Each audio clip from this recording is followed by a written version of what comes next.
CBC, Mr. Speaker. We've now learned that a 2010 Transport Canada study concluded that 3-point seatbelts would save lives.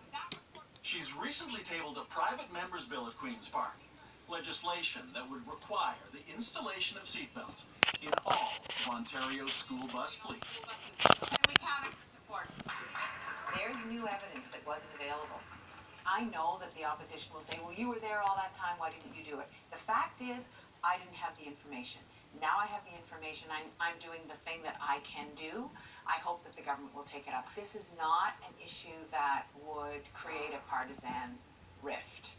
This is the safety of children we're talking about. So what would you say to your federal presence in Ottawa who are now looking at this? I would say do it as quickly as possible.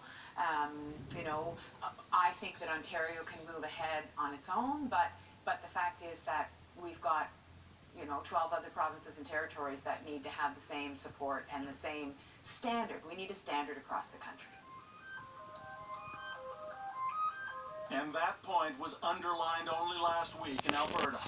Yet another school bus accident on the Blood Reserve, 40 minutes west of Lethbridge.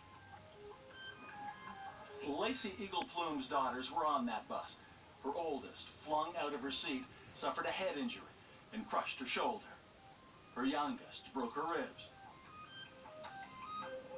She was in complete shock. She thought she was dreaming. She thought she was going to die. She just kept telling me, I love you, Mom, I love you.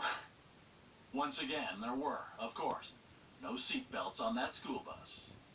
Knowing that this could have been prevented, their injuries, it really makes me angry that they gambled my children's lives like that.